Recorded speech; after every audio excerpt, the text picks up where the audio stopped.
नमस्कार, ये है आवाज द वॉइस और आप मंजीत ठाकुर के साथ एक विशेष संवाद देख रहे हैं योग गुरु धीरज के साथ, जिन्होंने जीवन शैली से जुड़ी बीमारियों को बहुत तरह से अध्ययन किया है और उसके बारे में लोगों को निदान बताते रहते हैं। उनकी एक हाल में एक किताब भी आई है, योग संजीवनी। हम उस पर चर्चा करेंगे। सीधे बात करते हैं योग गुरु धीरज से, जो अहमदाबाद से हमारे साथ जुड़ रहे हैं। धीरज जी, आपका बहुत बहुत स्वागत आवाज द वॉइस पर। धन्यवाद धन्यवाद। सबसे पहला प्रश्न तो यही कि योग संजीवनी जो है स्ट्रेस फ्री लाइफ के बारे में बात करती है, जीवन शैली से जुड़े तनावों के बारे में बात करती है, लेकिन हम इस योग संजीवनी के बारे में जानना चाहेंगे कि ये किताब क्या है, क्या क्या इसमें कंटेंट है। देखिए, तनाव तो एक मुख्य मुद्दा है ही क्योंकि योग मानता है कि तनाव आपके अंदर एक विभाजन है और योग जो है आपको जोड़ता है, इसीलिए उसका नाम योग है। यहाँ पर योग के जरिए हम संजीवनी यानी फिर से जो मूर्छित है व्यक्ति या समाज या व्यवस्था, उसको कैसे जागृत करें। तो इसीलिए योग की एक एक चीजों पर इस किताब में बात की गई है। जैसे योगासन है, सिर्फ शरीर को मोड़ना सिर्फ योगासन नहीं, उसका दर्शन, उसकी अभ्यास की एक व्यवस्था है। तो हम सही तरीके से योग आसन करें तो वो क्या तरीका हो, आसन में सांस लेने का तौर तरीका क्या है, आसन को हम एक समुचित ऑर्डर में कैसे प्रस्तुत करें या अभ्यास करें हमारे समय के और काल के हिसाब से। तो इन तरह की तमाम चीजें, चाहे प्राणायाम हो, ध्यान हो, कुंडलिनी हो, या कुछ ऐसी बातें जैसे सूर्य नाड़ी, चंद्र नाड़ी की हमने चर्चा की है। आज साइंस जिसको sympathetic nervous system, parasympathetic nervous system कहता है, और इसका हमारे स्वास्थ्य पे बहुत ज्यादा असर पड़ता है। तो सरल तरीके से कई तरह के शास्त्रों का निचोड़ है योग संजीवनी, जहां पर पाठक एक अभ्यास क्रम को विकसित कर पाएंगे सही सही, साथ साथ में योग चिकित्सा के गुण को भी समझ पाएंगे और व्यक्तिगत जीवन में बिना गुरु के, बिना किसी चीज के वो समझ पाएंगे कि हमारी क्या इम्पोर्टेंस है शरीर के जीवन की और योग उसमें कैसे मदद कर सकता है। तो योग गुरु की सारी कुंजी है योग संजीवनी। योग संजीवनी जाहिर है पढ़ने वाली किताब है और लोग, हमारे जो दर्शक हैं वो भी जरूर इस किताब को पढ़ेंगे और अपने जीवन में जो है बदलाव लाएंगे। लेकिन धीरज जी, सबसे बड़ा सवाल ये उठता है कि आज जिस तरह का माहौल है या जिस तरह का सोशल मीडिया पे हम देखते हैं कि लोग समझते हैं कि आसन ही एकमात्र योग का मतलब आसन कि, तो हम हमारे दर्शकों को आप ये बताइए कि क्या जो योग है असल में सिर्फ आसन जो हम लोग करते हैं, ताड़ासन, वृक्षासन या तमाम शीर्षासन, सर्वांगासन, यही आसन ही है और उसके कुछ और भी अंग हैं जिसके बारे में जानना जरूरी है।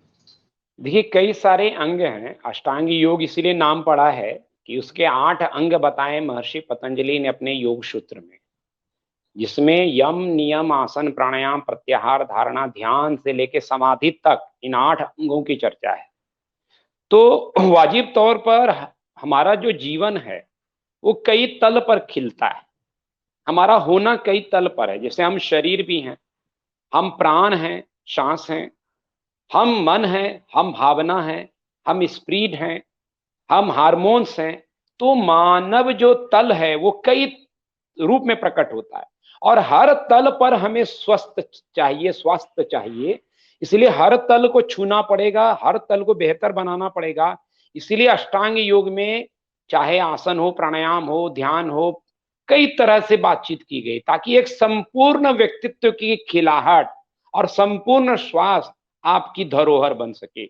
इसलिए सिर्फ आसन भर हमारा या योग का मकसद नहीं है, वो तमाम चीज जो आपको स्वयं से जोड़े, स्वस्थ से स्थित करे, तो स्वस्थ हम अपने आप को कह पाएंगे। इसलिए जो स्वस्थ से यानी स्वयं से जुड़ने की कुछ भी व्यवस्था हो सकती है, वो आसन है, प्राणायाम है, ध्यान है। चाहे आप ऑफिस में काम करते हैं, अगर वहां पे आप खो जाते हैं, प्रेजेंट में होते हैं ना कि पास्ट फ्यूचर में होते हैं, तो ये भी एक योग है जिसको कहा भी गया कर्म योग। तो हर तरह से आप योगस्थ हो सकते हैं अगर मन का विसर्जन हो जाए। हमने कहीं पढ़ा कि आपने अपने एक लेख में कहीं पर लिखा था कि आसान होना ही आसन है, सहज होना ही योग है। ये सहजता कैसे आएगी? आसान मतलब आपका जो कोट है, आपने कहा था कि जो हम लोग आसानी से कर सकें उतना ही योग करना चाहिए। इसका क्या मतलब है? आम लोग कैसे समझें इसको? आम लोग को समझने के लिए मैं कहना चाहूँगा कि हमारा जो वातावरण है, हमारा जो परिवेश है, हमारा जो पारिवारिक मूल्य है, हमारी जो शिक्षा है, वो आपको कठिन होना एक्चुअल में सिखा रहा है। जैसे हम अक्सर बच्चों को बोलते हैं, do your hard work, you will achieve everything. यानी हम उसको सिखा रहे हैं कि कठिन बनो, हार्ड वर्क करो। लेकिन योग की संगति इससे अलग है।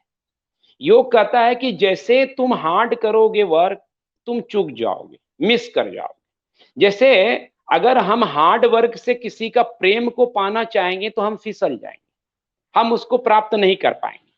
तो योगस्थ होना प्रेम जैसा नाजुक मामला है। इसमें आप बहुत हार्ड यानी होने करते कि कुछ फोर्स, कुछ जबरदस्ती। तो कभी कभी हम योगासन करते हुए जबरदस्ती करते हैं, जबकि शास्त्र साफ कहता है कि प्रत्न शैथिल्य अनंत समापत्ति व्याम। यानी जब हम आसन करें तो उसमें किसी भी तरह का एफर्ट ना करें। लेकिन हमारा समाज हमको एफर्ट करना ही सिखाता है कि डू योर एफर्ट। अगर कुछ आप अचीव करना चाहते हैं, प्रयत्न करें, प्रयत्न करें। लेकिन जैसे हम प्रयत्न करते हैं तो हमारी ऊर्जा एक गलत दिशा में बहने लगती है, या हमारी जो ऊर्जा एक राइट डायरेक्शन में यूज होनी चाहिए उसके जगह पे हम विसर्जित करते हैं। जैसे मान लीजिए एक्सरसाइज, एक्सरसाइज में आप प्रयत्न करते हैं, जिम जाते हैं, एरोबिक्स करते हैं, तो आप अपने शरीर को प्रयत्न में लगाते हैं, पुश करते हैं, तो उससे क्या होता है, आपकी सांसें उखड़ने लगती है। तो जब सांस उखड़ेगी तो वाजिब तौर पे आप ज्यादा ऑक्सीजन कंज्यूम नहीं कर पाएंगे, तो आप थक जाते हैं एक अंतराल के बाद एक्सरसाइज करते करते या पुशअप करते हुए, इसलिए क्योंकि ऑक्सीजन नहीं ले पाते हैं। तो हम ऐसी चीजें क्यों करें कि ऐसी स्थिति बन जाए कि हम ज्यादा ऑक्सीजन कंज्यूम ना कर सके। इसके उलट योगासन क्या है कि एक स्थिति में ठहर जाना, ठहर करके आप अपने आप को ओपन करते हैं, अपनी नाड़ियों को खोलते हैं। फिर जब लंबी गहरी सांस लेते हैं तो हर नाड़ी में प्राण का गमन होता है, और प्राण जहां पहुंच गया वहां स्वास्थ्य सुनिश्चित हो जाती है। तो योग ये ठहराव की बात करता है, और सिर्फ तन ही नहीं ठहरता, जब आपका तन और शरीर और सांसें ठहर जाती है तो आपका मन ठहर जाता है, और मन नहीं ठहरेगा तो हमारी सारी ऊर्जा बाहर की तरफ बिखर जाएगी। इसलिए योग उस मन को साधने का विज्ञान है। और श्री कृष्ण भी गीता में आपने देखा कि अर्जुन को यही सिखाते हैं कि तुम मन को कंट्रोल में करो।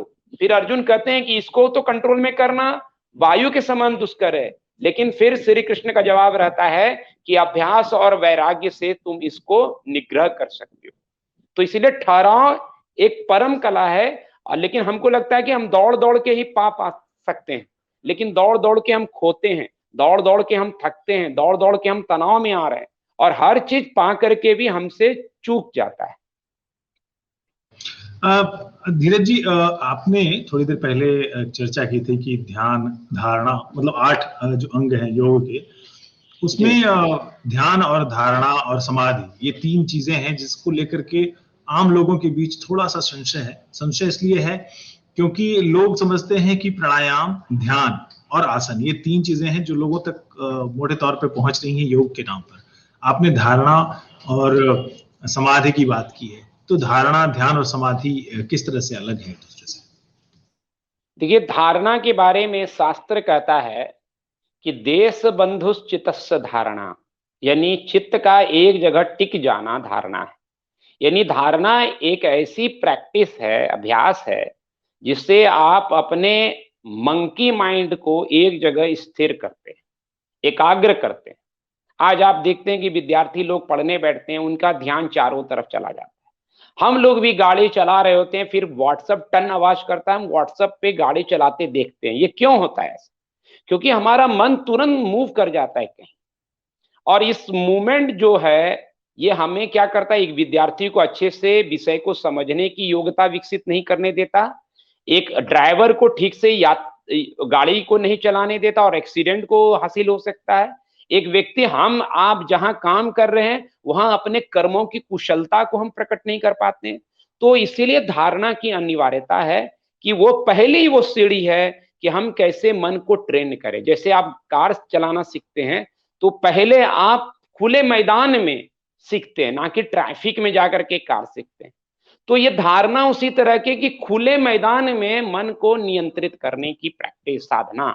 फिर जब इससे आगे की आप जाते हैं, यानी धारणा अभी क्या है, मन एकाग्र हुआ, ये ध्यान नहीं है। मन की एकाग्रता को कभी कभी हम ध्यान मान लेते हैं, ये भूल है।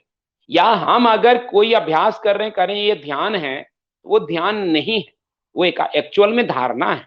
धारणा से आगे बोलते हैं कि तत्व प्रत्येक तानता ध्यानम, यानी जब धारणा कंटिन्यूटी में जाती है और धारणा करने वाला खो जाता है, किस चीज पे धारणा किया जा रहा है, ऑब्जेक्ट खो जाता है, तब ध्यान घटित होता है। ये वैसे ही है जैसे आप सोने जाते हैं तो उस समय आप मौजूद होते हैं, आप तैयारी करते हैं तो वो तैयारी भी मौजूद होती है, लेकिन जब तैयारी छूट जाती है, आप नहीं होते हैं, तो नींद घटित होती है, आप नींद करते नहीं।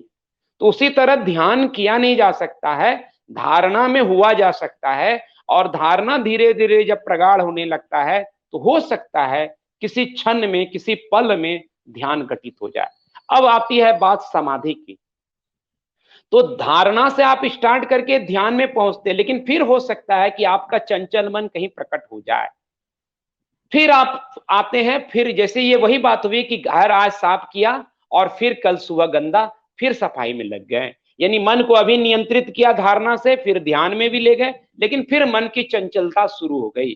तो समाधि वो अवस्था है जहां आप ऑल टाइम ध्यानस्थ होते हैं।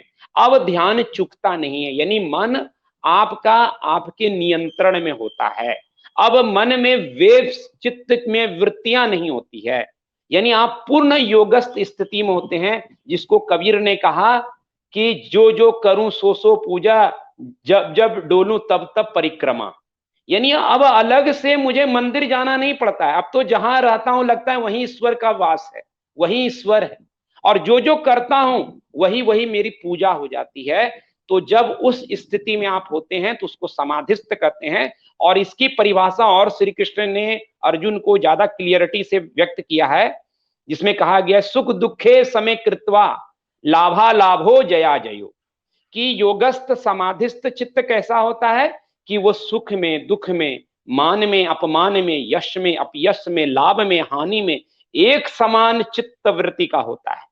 यानी ऐसा नहीं कि मेरा आपने अपमान किया तो मैं दुखी हो गया कि हमारे पत्रकार साहब मंजीत जी ने अपमान कर दिया, ऐसा नहीं। और अगर आपने बड़ाई कर दिया तो मेरी छाती फूल गई, 56 इंच का हो गया, वैसा भी भाव नहीं है। तो मान अपमान में जैसा मैं हूं पहले था वैसा ही रहूं, वो जो परम अवस्था है उसको समाधि के आगे, इसलिए उसके आगे सम है। सम मतलब इक्वल, कि आप इक्वलिटी को प्राप्त कर लेते हैं जिस स्थिति में हैं। और इसी से संन्यास भी बना है, सम न्यास, सम प्लस न्यास। सम मतलब इक्वल, न्यास मतलब स्थिति, परिस्थिति, स्थान। यानी किसी भी स्थान परिस्थिति में आप जब अपने अंदर की स्थिति को समान बनाए रखते हैं, आप जब हार्मोनी में जीते हैं, तो आप समाधिस्थ हैं। धीरज जी, एक सवाल ये बनता है कि जो आज की जीवन शैली है, जो लाइफस्टाइल है, उसमें तनाव बहुत है, स्ट्रेस बहुत है, अवसाद है लोगों में। खास करके कोरोना महामारी के बाद से पिछले 1.5-2 साल से ये स्थितियां बच्चों में भी हो गई है। तो ऐसा योग में क्या है कि हम लोगों को तनाव से बचा सके कि भाई ये योग करिए, तो अगर पूरी तरह शमन नहीं हो तनाव का, कुछ हिस्सा कम हो लोगों में। और कोरोना में खास करके उस पर हम अलग से बात करेंगे, लेकिन अभी फिलहाल तनाव के बारे में लोगों को बताइए कि आखिर हम कौन से ऐसे योग करें कि लोगों का, बच्चों का खास तौर पे जो अवसाद आ रहा है अकेले रहने से, लोगों को अगल बगल मरते हुए देखने से, बीमार पड़ने से, खबरों से, कैसे बचें? देखिए, तनाव वर्ड भी बना है तान से, यानी तान रहा है कुछ चीजें। जैसे कोई व्यक्ति आकर के मेरा राइट हैंड इधर खींचे और कोई लेफ्ट हैंड मेरा खींचे, तो मैं समझ नहीं पाऊंगा कि मुझे जाना कि, बस मुझे एक तनाव आ जाएगा। तो उसी तरह का तनाव मतलब ये है कि जहां आप हैं वहां आपका ना होना पूर्णता में। यानी हम जैसे ऑफिस में बैठे हैं और हम ख्यालों में घर की चिंता में ग्रस्त हैं, तो तनाव मतलब यही है कि आप वर्तमान में नहीं, आपका मन कहीं विचलित हो रहा है, वो कहीं यात्रा कर रहा है। हम हैं भारत में, लेकिन यात्रा में अमेरिका में है। मन अमेरिका पहुंच गया है, मन कनाडा पहुंच गया है, कहीं भी पहुंच सकता है मन। तो ये जो स्थिति है कि तन का कहीं होना, मन का कहीं होना, हमारे अंदर का तनाव है।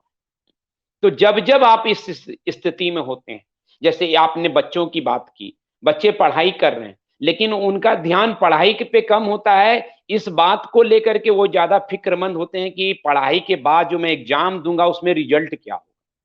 तो वो वहां नहीं है जहां पढ़ना चाहिए था उसको, वो पढ़ाई में नहीं होकर के रिजल्ट की सोच रहा है, क्योंकि उस रिजल्ट के अच्छे नहीं होने से उसको आशंकाएं हैं कि उसकी भविष्य खराब हो सकती है, उसके शिक्षक उसको डांट सकते हैं, उनके माँ पिताजी उनको दुत्कार सकते हैं। तो ये तमाम चीजें हमारे अंदर मन को क्रिएट करती है, और फिर मन का जो क्रिएशन है वो तनाव पैदा करता है।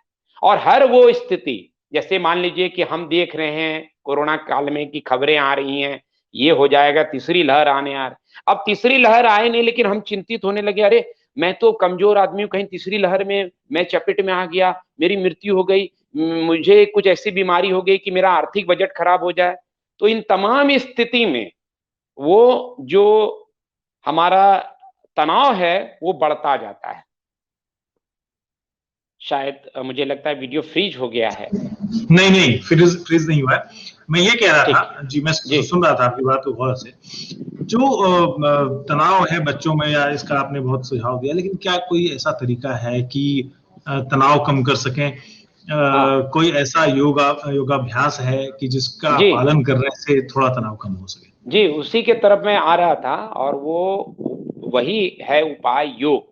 जैसे योगासन में जितने आगे झुकने वाले आसन हैं, यानी जब भी आप आगे झुकते हैं तो आपका ब्लड का फ्लो आपके सिर के तरफ बढ़ता है, और इस वजह से आपका जो ब्रेन है वो ऑक्सीजन ज्यादा पाता है, और आप तुरंत रिलीफ फील करते हैं। जैसे बालक आसन है, पश्चिमोत्तान आसन है।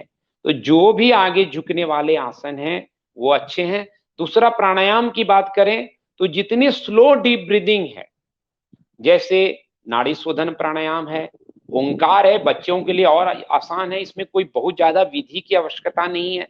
भ्रामरी प्राणायाम एकदम सरल है, कोई भी बच्चे कर सकते हैं, बड़े कर सकते हैं, तत्क्षण लाभ देता है। उसकी वजह है कि भ्रामरी में हम तो एक लंबी सांस छोड़ पाते हैं, देर तक सांस लेते तो हैं ही, देर तक छोड़ पाते हैं। जब आप देर तक सांस छोड़ते हैं तो आपके अंदर का रिलैक्सेशन रिस्पॉन्स बढ़ जाता है। जैसे कि मान लीजिए कि हम कोई काम करते हैं, तो हम जब वो काम पूरा कर लेते हैं तो बोलते हैं, ओह ये काम हमारा हो गया। तो ये जो एक्शन है हमारा सांस छोड़ने की, ये राहत की सांस है, जो आपके इंटरनल सिस्टम में रिलैक्सेशन की वजह से आती है।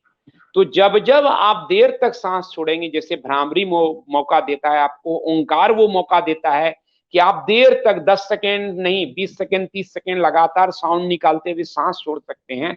तो ऐसी स्थिति में आप तत्काल रिलैक्सेशन को प्राप्त होंगे। तो ऐसे बच्चे या बड़े जो भी तनाव में रहते हैं, ओंकार, भ्रामरी, वशिष्ठ प्राणायाम, नाड़ी शोधन प्राणायाम, इसको आप अभ्यास में लाइए। शवासन एक अच्छी प्रक्रिया है, क्योंकि बच्चे लोग पढ़ते लिखते हैं, देर रात्रि में नींद अच्छी से पूरी नहीं होती है, तो बीच बीच में वो शवासन योग निद्रा अभ्यास करें, तो तत्काल उनकी नींद की भी आपूर्ति होगी और वो डीप रिलैक्सेशन को प्राप्त हो पाएंगे। धीरज जी, आपने ना अभी कहा कि ओमकार का उच्चारण करें या भ्रामरी प्राणायाम करें, तो ऐसे उच्चारण वालों में ओमकार का उच्चारण करना जरूरी होता है, या सूर्य नमस्कार है जिसमें मंत्र पढ़ते हैं हर बार, हर सेट करने से पहले? तो कई बार ऐसा होता है कि इसका एक मुस्लिम तबके में कहा जाता है कि हम ओम का उच्चारण नहीं करेंगे, तो उनके लिए कोई ऐसा रास्ता है कि बिना मंत्रों का उच्चारण किए भी योग किया जा सके? हाँ, जैसे मैंने कहा कि जैसे अगर उनको ओंकार में आपत्ति है, हालांकि मेरे देखे तो कोई आपत्ति नहीं होनी चाहिए, लेकिन फिर भी अगर आपत्ति है तो भ्रामरी कर सकते हैं। भ्रामरी में कोई साउंड ओम जैसा नहीं निकल रहा है, सिर्फ म है, जैसे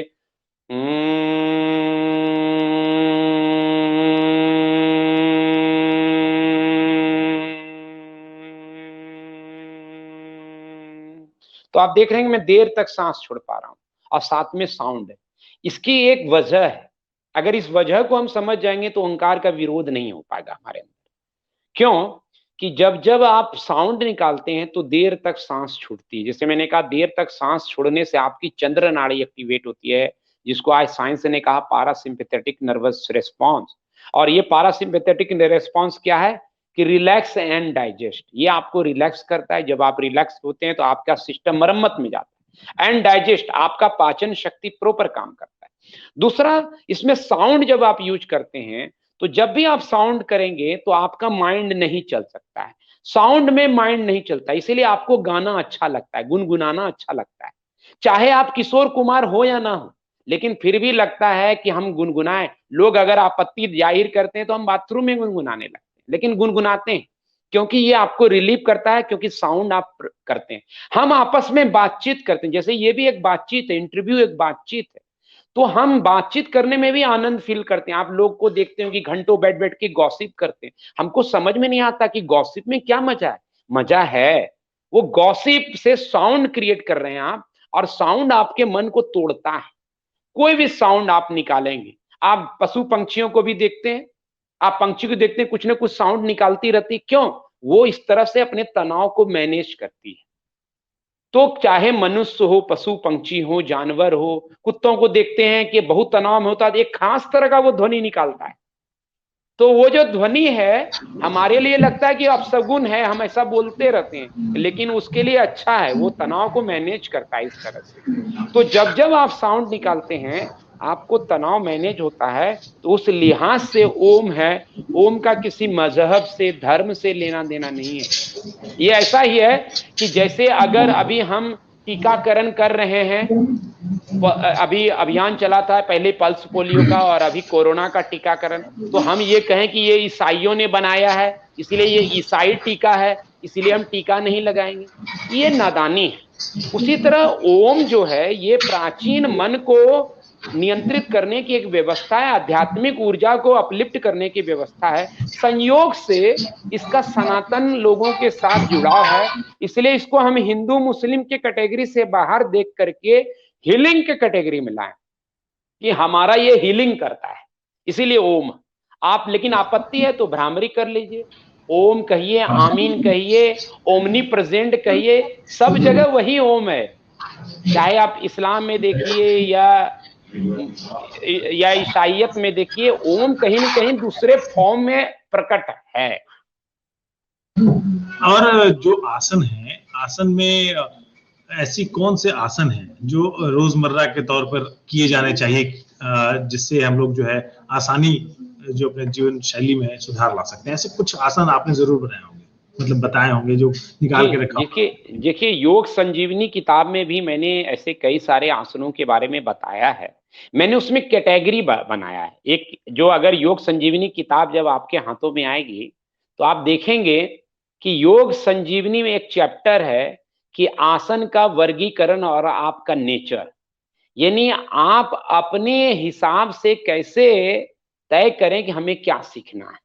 जैसे हर दिन हमारा मिजाज बदलता रहता है।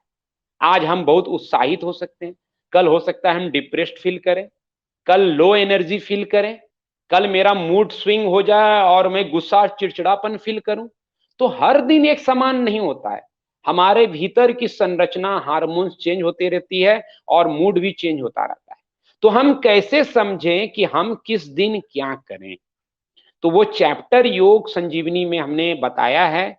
जैसे मान लीजिए कि एक व्यक्ति डिप्रेस है, वो अवसाद, आपने वर्ड इस्तेमाल किया, अवसाद ग्रस्त, तो वो लो फील करता है, उसको अंग्रेजी में कहते हैं फीलिंग ब्लू, कि आप ब्लू फील कर रहे हैं, यानी थोड़ा डाउन है। तो जब ऐसी स्थिति हो, जब आप फीलिंग ब्लू हो रहे हैं, तो आप बैकबेंड के आसन करें, जैसे भुजंग आसन है, धनुर आसन है, सेतुबंध आसन है। आप एकदम से ग्रीन ग्रीन फील करने लगेंगे, यानी हरियाली आ जाएगी, तो ब्लू से ग्रीन के तरफ आप बढ़ जाएंगे। तो इस तरह की कई, जैसे तनाव है तो मैंने कहा अभी तुरंत कि आगे झुकने वाले आसन, आप कैटेगरी खुद समझ सकते हैं। तो ऐसे तमाम सूत्रों को योग संजीवनी में हमने प्रकट किया है। कई जगह किताबों में क्या होता है कि बताया जाता है डायबिटीज के लिए कौन से आसन प्राणायाम करें, कमर दर्द के लिए कौन करे, तो आप इतने सारी बीमारियां हैं कि एक किताब नहीं है, आपको बहुत बड़ा ग्रंथ लिखना पड़ जाए, और जो 30,000 50,000 श्लोक का, तब जाकर के ये बीमारियां आज की मॉडर्न स्टाइल की जो है वो कवर हो पाएगी। तो इतनी बड़ी बड़ी चीजें नहीं करके सूत्र में इसको समझना है, और इसी सूत्र को समझाने का योग संजीवनी ने काम किया है।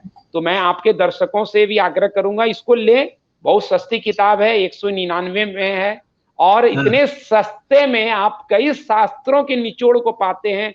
चित्रों के रूप में हमने उसमें बहुत सरलता से चीजों को प्रकट किया है, क्योंकि ज्यादातर योग किताबों में यह हो रहा है कि बहुत लेंदी प्रोसेस को बताया जाता है। उसका कारण क्या है कि जो गुरु है, जिसने समझा है चीजों को, वो कोई और होता है, और लेखक जो उसका होता है वो कोई और होता है। मेरे साथ ये बात नहीं हुई, चूंकि मैं बतौर पत्रकार भी रहा हूं योग में आने से पहले, तो वो विकसित है कि मैं उस तल पर चीजों को पेश कर पाया हूं कि जो एक लेखक कर सकता है, साथ साथ में एक साधक और अनुभूति आदमी, तो दोनों का एक संगम है, योग है उसमें, योग संजीवनी। अच्छा, ये धीरज जी, एक सवाल बनता है कि जैसे प्राणायाम है, प्राणायाम में कपालभाति को कहाँ रखते हैं आप? क्योंकि सांसों के व्यायाम की बड़ी अहमियत है, आपने भी खुद भी बताया, भ्रामरी कर सकते हैं, नाड़ी शोधन कर सकते हैं, अनुलोम विलोम बड़ी चर्चा में रहता है हमेशा। कपालभाति को कहाँ रखते हैं? प्राणायाम है या नहीं है? देखिए, कपालभाति बिल्कुल प्राणायाम नहीं है, और ऐसा ये मेरा सिर्फ मानना नहीं है। जहां पहली बार कपालभाति की चर्चा हुई वो 1615 ईस्वी का ग्रंथ है हठ योग प्रदीपिका। तो हठ योग प्रदीपिका में जब षटक्रम बताया गया, 6 तरह की क्रिया, उस क्रिया में से एक है कपालभाति, जिसको कहा गया है कपालभाति क्रिया। लेकिन मॉडर्न टाइम में किसी ने उसको कपालभाति का क्रिया वर्ड हटा करके प्राणायाम की तरफ सेल किया। एक तरह से सही सही जन सामान्य को जानकारी नहीं दी गई कि ये क्रिया है, प्राणायाम क्यों नहीं है। देखिए, प्राणायाम का शब्द आप साफ देख पा रहे हैं कि प्राण प्लस आयाम प्राणायाम, यानी वो विधि जिससे आप अपने प्राण को एक्सटेंशन कर सकें, विस्तार दे सकें। आयाम का एक और वर्ड होता है नियंत्रित करना, यानी कुंभक, जिसको योग में कहा गया है, यानी सांसों को रोकना, उसको कंट्रोल करना। तो जो नॉर्मल सांस है उससे आप उसको कंट्रोल करके या तो विस्तार देते हैं या उसको बंद लगा करके रोक करके रखते हैं। कपालभाति में आप क्या करते हैं कि जल्दी जल्दी सांस लेते हैं, स्पीड गति में, जैसे, तो आप देख पा रहे हैं कि इस तरह से मेरी नासिका जरूर क्लीन हो रही है, लेकिन इसमें ऑक्सीजन नहीं आ पा रहा है। तो ये नासिका क्लीननेस प्रोसेस है, इसीलिए इसको क्रिया कहा गया। तो इसीलिए जो प्राणायाम का लाभ है वो कपालभाति में हरगिज नहीं मिल सकता आपको। एक बात, यानी ऑक्सीजन इनटेक नहीं बढ़ेगा। दूसरी क्या है कि शास्त्र कहता है चले वाते चलम चित्तम, यानी आपकी सांस तेज चलेगी तो आपका मन भागेगा, और कपालभाति में आप यही कर रहे हैं। तो इसलिए कई लोगों ने क्या किया है कि कपालभाति को एकमात्र नुस्खे की तरफ पेश किया गया है कि कपालभाति कीजिए, 99% बीमारी दूर कीजिए। तो ये जो शॉर्टकट है ये ना तो योग के हित में है ना लोग के हित में है, और इससे योग की जो प्राचीन समझ है वो भी नीचे जा रही है। इसलिए प्राचीन समझ कहती है कि जितने हम सांस को लंबी और गहरी करें उससे प्राण का विस्तार होगा और मन की शांति होगी और आप योगस्थ अवस्था को प्राप्त कर पाएंगे। इसलिए कपालभाति को क्लिंजिंग प्रोसेस रखिए, प्राणायाम नहीं। एक आखिरी सवाल, ये जो पार्कों में लोग खड़े होकर के लाफ्टर थेरेपी जैसा कुछ करते हैं, हंसते हैं खड़े होकर के, वो फायदेमंद है या फिर सिनेमा में ही हम लोग देखते हैं इसको? जो भी फिल्म देखते हैं जिसमें मॉर्निंग शॉट होता है पार्क का, तो उसमें लोग हंसते हुए नजर आते हैं, बुजुर्ग लोग खास करके। इसका कुछ फायदा है या ये क्या योग में कहीं है मौजूद या फिर देखिए, इसको आजकल वो लोग हास्य योग कई लोग कह रहे हैं, लेकिन यह योग का हिस्सा नहीं है। योग तमाम प्राकृतिक चीज का सपोर्ट करता है। यानी आप अगर नॉर्मल तरीके से हंसते हैं, ठाके लगाते हैं, तो ये अच्छी बात, क्योंकि ये नेचुरल। आपने कुछ कहा अभी और हमको हंसी आ गई, जैसे हम लोग ही फीलिंग ब्लू कह रहे हैं तो आपको हंसी आ रही थी, तो ये नेचुरल रिस्पॉन्स है। इससे स्वास्थ्य अच्छा होता है, जो भी नेचुरल हो। जैसे रोते हैं हम तो वो नेचुरल है रोना, तो इससे भी आपका स्वास्थ्य अच्छा होगा। क्यों? क्योंकि भीतर में फंसी जो गंदगी है रोने के साथ बह जाती है। आपने कुछ विचारों को या भावनाओं को बंधन बना के रखा था अंदर, रोने से वो प्रकट हो जाता है, निकल जाता है। तो आपको ये चिकित्सा देता है। तो कोई भी चीज जो असली है, चाहे वो हंसना हो या रोना हो, वो लाभ देता है। उसी तरह कोई भी चीज जो नकली है, चाहे वो हंसना ही हो, नकली हो, तो वो कभी लाभ नहीं देगा, बल्कि आपके अंदर एक नकली व्यक्तित्व को खड़ा करेगा। इसलिए पार्क में जब हम नकली हंसते हैं तो आप एक झूठ खड़ा करते हैं अपने अंदर, और झूठ से कभी भी सत्य को नहीं प्राप्त किया जा सकता है। इसलिए हंसिए, हंसना स्वास्थ्य के लिए अच्छा है, लेकिन हंसने की एक माहौल पैदा कीजिए जिसमें नेचुरल हंसी आए। एक दूसरे से हम लोग मजाक करते हैं, हंसते हैं, लेकिन वो हेल्दी वे में हो। तो ये इस तल पर अगर स्वास्थ्य में हंसी आती है तो वो स्वास्थ्य के आपको वृद्धि करेगी, बेहतरी करेगी। बहुत बहुत शुक्रिया योग गुरु धीरज। हमें उम्मीद है कि जो हमारे दर्शक हैं वो योग संजीवनी आपकी जो किताब है उसको खरीद कर पढ़ेंगे, और उसमें जो अच्छी बातें कही गई हैं और आपने जो इस इंटरव्यू में, इस साक्षात्कार में जो हमें बातें बताई हैं उस पर अमल करेंगे।